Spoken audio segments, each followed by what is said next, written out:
Depois de uma temporada de 3 meses nos Estados Unidos, Jair Bolsonaro retornou ontem ao Brasil, trazendo consigo dúvidas sobre seu futuro político, além de uma série de problemas com a justiça, como no caso das joias sauditas. Em suas primeiras declarações, de certa forma negou que vai liderar a oposição a Lula e não fez ataques diretos ao presidente.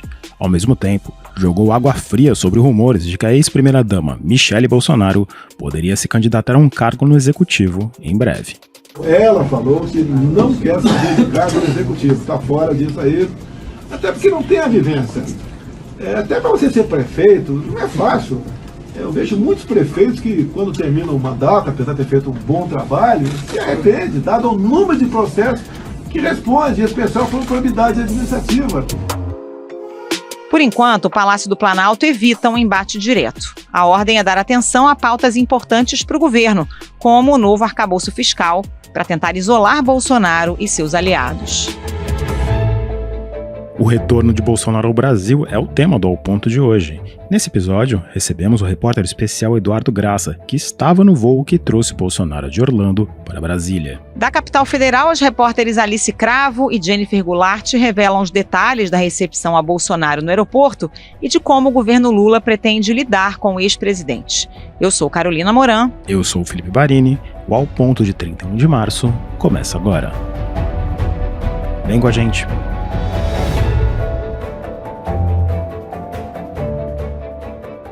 Eduardo Graça, antes de mais nada, espero que você tenha feito uma boa viagem.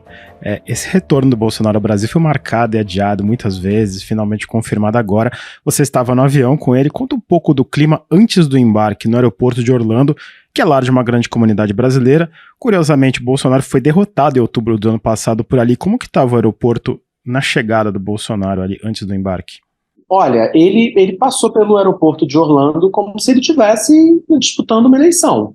E uma eleição em que estavam ali vários apoiadores dele. Foi, assim, talvez porque a maioria das pessoas que estavam no aeroporto não sejam eleitores orlândicos, mas, entre os brasileiros, mas sejam a maioria ali de turistas, provavelmente, que estavam embarcando, foram via Disney ou na Universal. Mas assim, ele chegou cedo no aeroporto, eu cheguei mais cedo, mas ele chegou mais ou menos 3 horas e meia antes do embarque.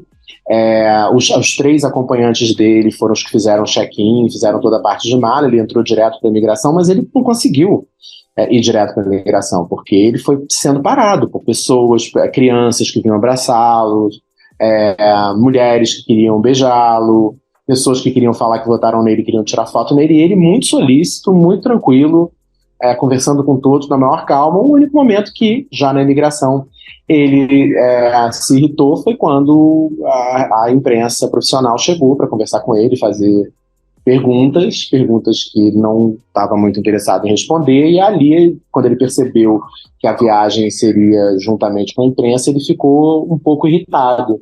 Mas o clima para ele foi um clima de muito bem recebido. Inclusive, depois que ele passou pela imigração, ele foi para uma ala reservada dentro do único lounge que existe ali nesse terminal específico de Orlando, onde a Gol opera, que é onde a Azul opera também. E nesse lounge, onde ele deu a única entrevista que ele deu uma entrevista para a CNN Brasil nesse lounge, ele também recebeu várias pessoas que estavam no lounge, enfim, e funcionários da Gol, da Azul, que queriam tirar foto com ele. Enfim, além da parte toda política, tem o fato de que ele é uma celebridade brasileira, e para os brasileiros é algo interessante ficar ali do lado dele, tirar foto com ele. Lá ele ficou durante esse período todo até a hora do embarque, e ele só entrou no avião depois que todo mundo entrou. Não sei se teve aí um cálculo da própria companhia aérea, mas certamente teve um cálculo dele, dos assessores dele, de não saber qual seria a recepção, se ele ficasse ali próximo do portão de entrada, e ele entrou com todos os passageiros, inclusive eu e os outros jornalistas, dentro do avião. Agora, Edu, como você disse, a imprensa profissional estava lá para fazer as perguntas que o Bolsonaro não gostaria de responder, Acredito que vocês tentaram. Ele falou alguma coisa sobre a questão das joias sauditas?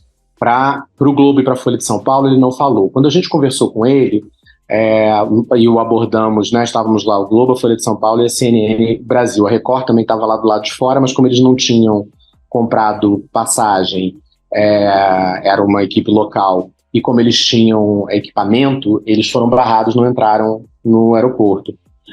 Nós fizemos, imagina, N perguntas, né, relacionadas inclusive, especialmente a situação no caso das joias, né, da Arábia Saudita, mas também perguntas que são perguntas que talvez, naturalmente, você imaginaria que ele responderia com mais facilidade, como, por exemplo, o que representa politicamente para ele essa volta, se ele tinha o desejo ou a expectativa de voltar, apesar de um intervalo de quase 3 meses, e você, Carol, mais do que ninguém aqui nessa conversa sabe que em política, quando você desocupa um espaço, ele muito rapidamente é ocupado, se ele está voltando com a expectativa de que ele queria liderar a oposição de direita ao governo do presidente Lula.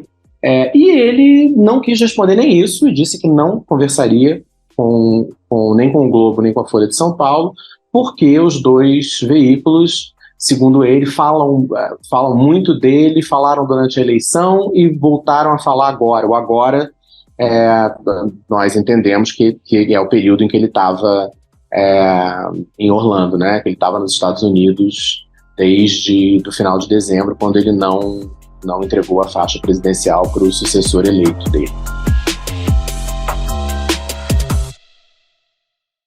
Eduardo, deu para identificar quem que estava com ele no voo?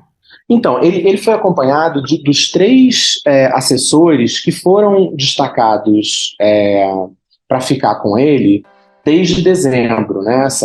Um deles, inclusive, foi o que conversou com a gente. Os 3 são militares de origem, então trabalham com ele há um bom tempo, e um deles foi o que conversou conosco, porque, obviamente, depois que ele deu a entrevista ao vivo para a CNN, nós voltamos, fomos ao lounge e pedimos novamente para conversar com ele. E aí esse assessor, que é o Sérgio Rocha Cordeiro, nos disse que o presidente só falaria ele só estava fazendo entrevistas ao vivo, porque era uma maneira que ele teria o controle daquele conteúdo. E nós continuamos insistindo, e nesse momento, no lounge, teve uma hora que ele saiu para tomar um cafezinho, aliás, com muito açúcar, e eu perguntei a ele, para tentar uma interação ali, possível, se ele poderia, pelo menos nesse período que ele estava fora, que ele estava observando a política brasileira de fora, se ele poderia dar uma nota para o governo Lula nesses 3 primeiros meses, de 0 a 10, e foi o único momento em que ele, de fato, interagiu conosco. Ele riu, soltou algo assim parecido como um grunhido, assim, fez uma coisa assim, mas também não deu essa gradação e continuou com essa postura de não falar com a imprensa, de apenas identificar que nós estávamos ali. Edu, tinha um detalhe curioso sobre o avião, que tinha um tema de Harry Potter, né? Virou até meme aqui no Brasil. Pois é. O avião é numa parceria ali com a Universal, né, que tem os seus estúdios ali próximo, né, de Orlando, e por conta da franquia Harry Potter, o avião por fora e por dentro, ele era todo ilustrado com imagens referentes à franquia Harry Potter. E o presidente que sentou na cadeira 1A, que é a primeira cadeira da primeira fileira do lado esquerdo do voo, acima dele, de onde ele estava, tinha um desenho pintado do trem que vai lá para Hogwarts, né, lá para a escola onde os personagens principais da Harry Potter vão e onde se dá a ação, né, principal da série.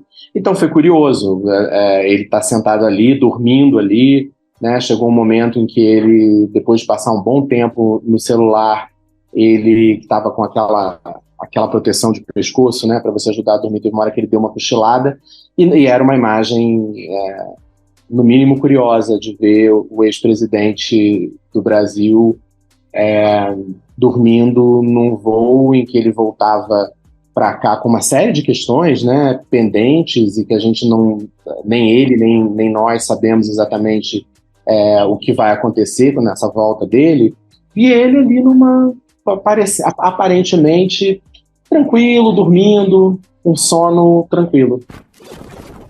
Reportagem do Estadão, jornal Estado de São Paulo, apurou que este conjunto de joias, diferentemente das outras 2 caixas enviadas ao ex-presidente Jair Bolsonaro, foi recebida em mãos pelo próprio ex-presidente. Esses itens estão num galpão que guarda outros materiais de Bolsonaro, que ele levou ao deixar a presidência da República.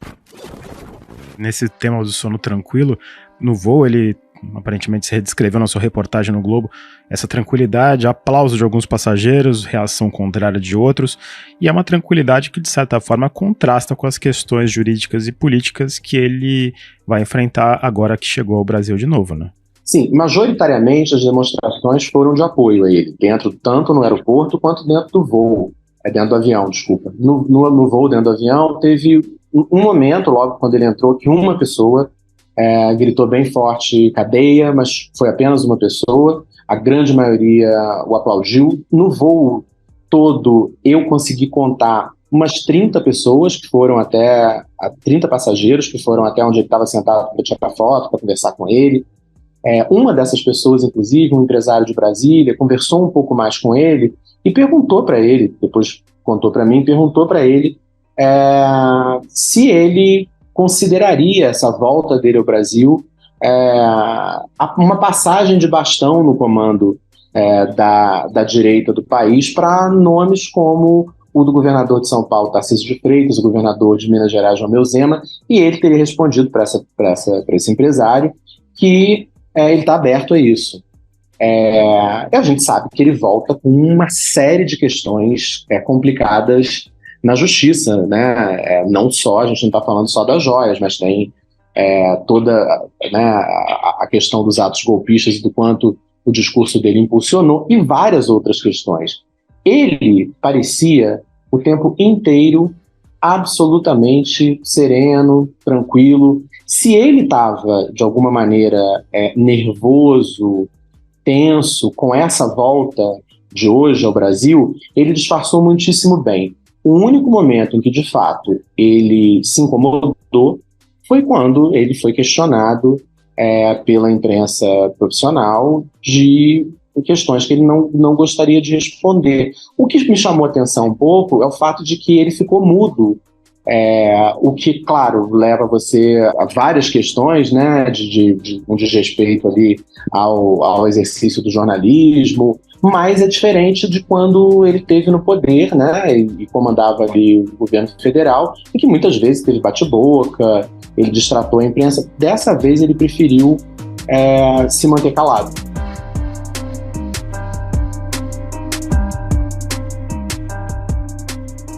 Eduardo Graça, obrigada pela participação. Bom descanso aí para você. Normalmente a gente fala bom trabalho, mas no seu caso é bom descanso depois dessa noite virada aí dentro do avião. Um abraço, Eduardo. Bom descanso, como repetindo o voto da Carol. Muito obrigado, queridos. Um abraço, Felipe, e um abraço, Carol.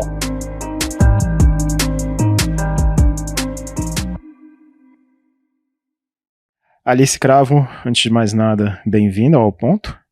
Tinha muita expectativa sobre a chegada de Bolsonaro em Brasília e as autoridades do Distrito Federal estavam em alerta máximo. Mas, na realidade, como que foi essa chegada e essa disputa de narrativas entre o tamanho real da multidão que esperava o ex-presidente? Então, a segurança ela foi sim reforçada no aeroporto e nos arredores. A nossa equipe ela precisou passar por uma série de barreiras policiais para conseguir chegar no aeroporto, mas os carros não estavam sendo barrados e nem revistados. A PM estimou que cerca de 100 apoiadores estavam ali no aeroporto e 150 militares estariam nessa operação por lá. Ao contrário do que a Secretaria de Segurança do DF disse que aconteceria, né, os apoiadores eles puderam ficar assim no saguão de desembarque e esperar pelo presidente, mas ele acabou não aparecendo porque ele saiu por uma saída alternativa. Do aeroporto, o presidente foi para a sede do PL, que é o seu partido, e fica aqui no centro de Brasília, porque o presidente da legenda, o Valdemar Costa Neto, ele organizou uma recepção fechada para o Bolsonaro com alguns aliados. O ex-presidente acabou passando a tarde por lá e ele também foi recebido por apoiadores que se dissiparam ao longo do dia. A segurança estava super reforçada por lá também, todas as entradas dos prédios estavam isoladas e cercadas por PM. Bolsonaro e a Michelle chegaram a dar uma rápida saidinha para falar com os apoiadores que estavam ali na frente e almoçaram no partido com o Valdemar, o Braga Neto que foi candidato a vice na chapa do Bolsonaro. Agora, Alice, o entorno do Bolsonaro já vinha se queixando desse esquema de segurança, né? Antes mesmo do embarque, já estavam reclamando de ter que sair por uma saída lateral e não poder sair pelo saguão. E aqui no Brasil, o ex-presidente também reclamou dos carros que foram colocados à disposição dele, né? Pois é, Carol. A gente chegou a mostrar que o Bolsonaro ele não ficou muito feliz com a orientação da PF sobre sua saída do aeroporto, porque os agentes queriam, na verdade, impedir que ele saísse pelo saguão de desembarque, o saguão, enfim, que todo mundo passa quando desembarca, para evitar um tumulto e para garantir a segurança do ex-presidente também. O Bolsonaro ele ficou irritado com essa determinação, porque ele queria passar por ali para poder falar com os apoiadores que estavam esperando por ele. No final das contas, ele acabou aceitando essa determinação da PF e saiu por uma saída alternativa. Alguns apoiadores, eles até estavam ali nesse local e o Bolsonaro chegou a abaixar o vidro e a dar um tchauzinho para eles já de dentro do comboio. No PL, o Bolsonaro reclamou que o atual governo do presidente Luiz Inácio Lula da Silva não forneceu a ele carros blindados para usar nos seus deslocamentos pelo país. Ele chegou a insinuar que corria risco de sofrer um atentado. Depois, o Bolsonaro foi para as redes sociais e fez essa mesma reclamação, postando um vídeo dessa reunião do PL. Não é uma atitude racional por parte desse governo que está aí. Eu nunca persegui ex-presidente nenhum comigo.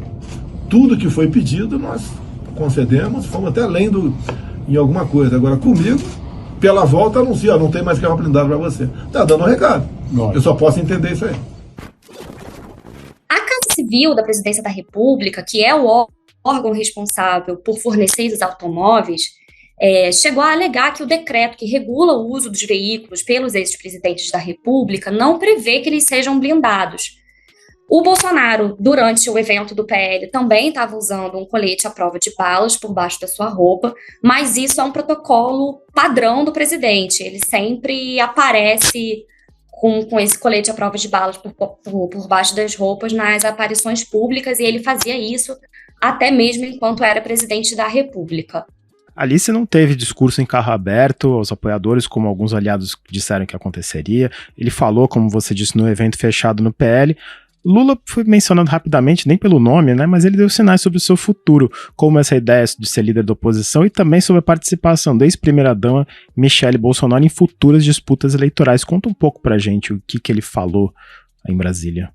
Sim, Felipe. O Bolsonaro, ele mencionou muito rapidamente o atual governo, como você disse, ele sequer citou o nome do presidente Lula. Ele falou apenas que esse pessoal que por hora está no poder não vai fazer o que quiser com o país.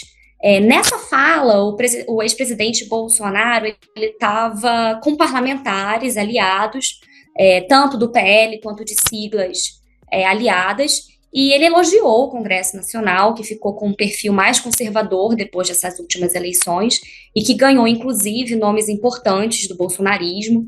Ele enalteceu a bancada do PL, que é a maior da Câmara agora e a segunda maior do Senado, mas ele sinalizou que não vai se colocar como um líder da oposição. Ele já tinha dado essa indicação e voltou a fazer isso ontem. Ele falou que, na verdade, quem tem esse papel são esses parlamentares e que ele chega numa posição de pessoa mais experiente, né? Na semana que vem, ele começa a despachar da sede do PL, e ele vai assumir formalmente o cargo de presidente honorário da legenda. A Michele Bolsonaro, ela já está despachando do PL desde janeiro. Ela é a presidente nacional do PL Mulheres, que é o braço do PL voltado para as mulheres e para as políticas para esse grupo, direcionadas para esse grupo. A Michele, ela está frequentando seu escritório no partido, ela faz reuniões, ela já participou de eventos também, desde que voltou dos Estados Unidos. E o nome dela nesse processo chegou a ser ventilado como uma possibilidade aí para uma futura candidatura à presidência da República. Mas ontem, na entrevista que o presidente deu, ele descartou essa possibilidade, falou que além de não ser o desejo da esposa, ela não teria vivência política para o cargo. E o Bolsonaro falou finalmente sobre a questão das joias sauditas, Alice? Falou, Carol. Então, a Polícia Federal marcou o depoimento do Bolsonaro, como a gente sabe, né, sobre o caso das joias, que está marcado para acontecer na quarta-feira da semana que vem. E o ex-presidente falou que estava muito tranquilo para depor, né? Ele disse que não tinha nenhum problema em depor e se colocou à disposição. Ontem ele admitiu que as joias de 16 milhões que foram apreendidas pela Receita Federal lá em 2021, elas eram sim para a primeira-dama Michele Bolsonaro, e que ele tentou liberar o pacote por ofício da presidência da República. E aí ele diz que foi por ofício e não foi na mão grande, e que por isso estaria tudo bem. A versão inicial que o Bolsonaro deu e que chegou a ser corroborada pela Michele era de que os dois não tinham conhecimento dessas joias. E o próprio Bolsonaro, se contradizendo, ele voltou a falar isso nessa entrevista de ontem, dizendo que ele e a Michele souberam das joias apenas pela imprensa. Bom, fora isso, o Bolsonaro enalteceu a sua relação com o governo da Arábia Saudita, falando que o mundo árabe é apaixonado por nós e que as joias eram caríssimas, sim, por conta da relação de amizade que ele desenvolveu com esse governo. Ele chegou a ser questionado sobre os valores das joias e disse que isso era porque o governo saudita tinha dinheiro e gostava de dar presentes desse tipo. Há poucos dias, a gente soube da existência, né, de um terceiro pacote de joias em posse do ex-presidente Bolsonaro, e ele também confirmou essa informação e falou que as joias estão prontas para serem devolvidas. Amizade brilhante essa. Mas eu queria ir para outro ponto, que é a residência dos Bolsonaros nessa vida pós-presidência. Numa matéria ontem você disse que a chegada dele ao condomínio de alto padrão aí em Brasília, onde ele vai morar, já está dividindo os moradores. Então, o casal está morando no condomínio Solar de Brasília, que fica localizado no Lago Sul, que é uma região nobre aqui de Brasília. A Michele, ela já estava morando lá, e ontem chegou o ex-presidente Bolsonaro, né? Eu consegui entrar no condomínio, eu passei o dia lá falando com os novos vizinhos deles, e o condomínio, pelo que eu apurei, tem muitos militares, tem simpatizantes do ex-presidente, alguns que já estavam até planejando passar pela casa para tentar uma selfie com ele, mas eu encontrei também vizinhos que são da oposição. E esses vizinhos, eles estão preocupados mesmo com a rotina do condomínio, com a segurança, com a tranquilidade. E aí tem vizinho que está preocupado com possíveis carteiradas do Bolsonaro para tentar burlar ou mudar algumas regras do condomínio. Outros estão preocupados com movimentos de apoiadores e de simpatizantes, tanto na porta da casa quanto na porta do condomínio. Tem a preocupação com os assessores do Bolsonaro, muitos deles andam armados e isso gerou um incômodo ali na vizinhança. Mas aparentemente nesse primeiro momento nada vai ser feito, eles vão esperar para ver como o Bolsonaro vai se comportar agora morando oficialmente lá.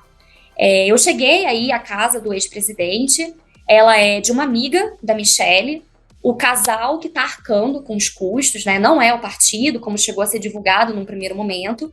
A casa ela precisou passar por uns ajustes para receber o casal, então o muro ficou mais alto, eles colocaram películas no vidro para impedir a visão de fora da casa, né, para ter privacidade. E assim, basicamente o detalhe que a gente consegue ver de fora mesmo é a garagem. Os vizinhos falaram que a casa não tem muito movimento, além do movimento dos funcionários. Falaram que a Michele é super discreta, que ela não costuma fazer muitas aparições, mas que ela já foi vista, assim, no comércio que tem ali perto, uma padaria, um mercadinho, essas coisas. Mas sempre de boné e bem discreta. Alice Cravo, obrigada pela participação. Bom trabalho para você. Obrigado, Alice. Volto sempre. Muito obrigada pelo convite. Estou sempre à disposição. Foi um prazer.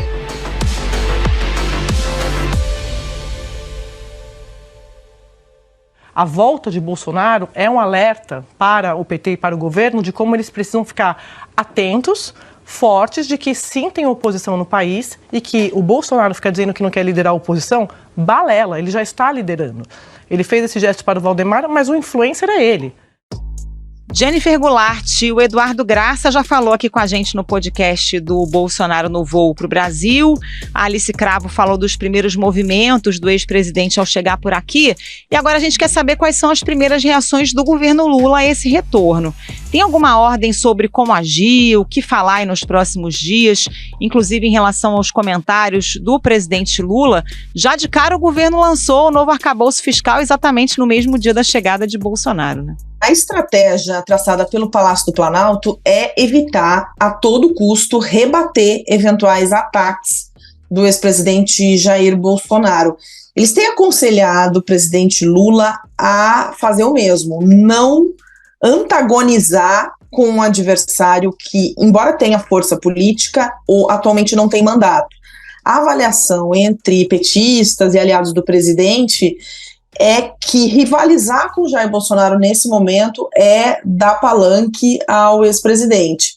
E os interlocutores do Lula com quem a gente conversa defendem que nesse momento as declarações de ministros sobre Bolsonaro devem focar nas suspeitas que recaem sobre ele, como no caso do escândalo das joias, isolando ele do debate político. E tudo isso também, Carol e Barini, porque pessoas próximas ali do entorno do presidente Lula, com as quais a gente conversou, afirmam que o próprio presidente reconheceu que as frases que ele falou na semana passada sobre o ex-juiz Sérgio Moro foram inapropriadas e acabaram dando visibilidade e vitimando o agora senador Sérgio Moro. Lembrando que na semana passada o presidente Lula colocou em dúvida, né, a operação da Polícia Federal que descobriu um plano de uma facção criminosa para sequestrar o ex-juiz Sérgio Moro. Então, assim, o Palácio do Planalto também tem um certo cuidado para que esse retorno do Bolsonaro não se torne uma casca de banana para o Lula. Então a ideia é ignorá-lo e tocar as ações de governo. Ignorar, mas sempre tem um espaço para dar uma alfinetada, né? Como a gente viu no comentário do ministro das Relações Institucionais, Alexandre Padilha, que acabou viralizando nas redes, e um vídeo da presidente do PT, Gleisi Hoffmann, também dando as suas estocadas no ex-presidente Bolsonaro, né? Isso, o ministro Alexandre Padilha falou pela manhã que a recepção do Bolsonaro no aeroporto de Brasília flopou, e ontem à noite a presidente do PT, a Gleisi, ela divulgou um vídeo em que ela faz provocações ao ex-presidente e afirma que ele vai ter que, agora chegando ao Brasil, vai ter que se explicar para a justiça as suspeitas pelos crimes que ele teria cometido. Aproveite para explicar à Justiça os crimes de que você é acusado de ter feito no governo e na campanha. Você pode voltar quando quiser. O que não voltará jamais é o tempo sombrio em que você infelicitou esse país. O que eu tenho ouvido é que vai ficar a cargo dos partidos da base, para o PT, para a Gleisi, esse papel de ter uma reação mais contundente aos ataques do Bolsonaro, né? Tanto o PT quanto os movimentos sociais estão atentos a eventuais necessidades de resposta, né? Enquanto o governo pretende passar uma imagem de que está indiferente a Bolsonaro e de que o Bolsonaro não é assunto do governo. Hoje até conversei com um dos ministros logo cedo que ia se encontrar com o presidente Lula às 9h no Palácio do Alvorada. Ele disse: Bolsonaro não é assunto do governo, não vamos tratar de Bolsonaro, mas os movimentos sociais estão atentos e o PT também. Então é um pouco dessa estratégia que o Palácio do Planalto formou, de deixar o presidente, de demonstrar, né, que deixa o presidente Bolsonaro de lado e ir tocando as ações de governo.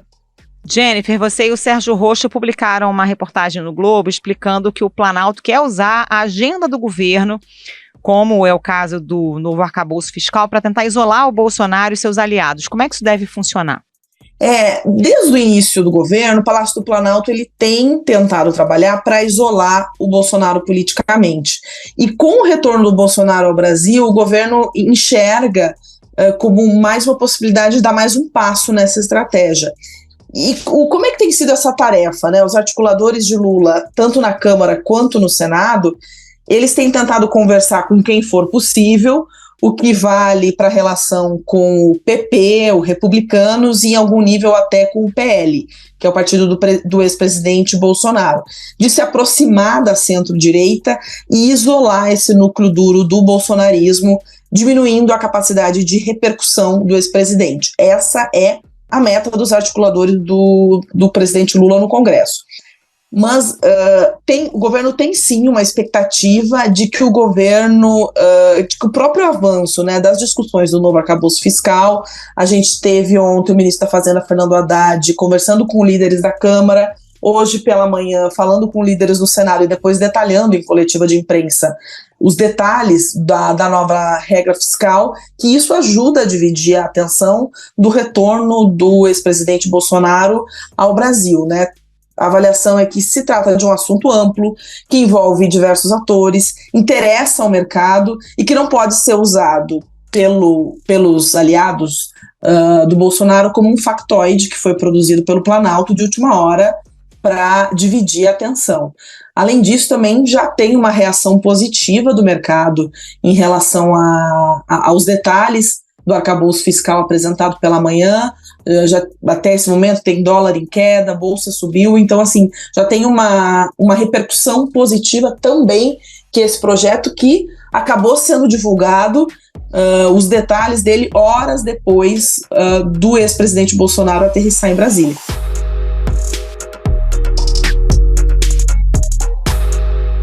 Jennifer Goulart, muito obrigado pela sua participação e um ótimo trabalho por aí. Valeu, Jennifer. Obrigada. Até a próxima. Obrigada, Carol. Obrigada, Barini.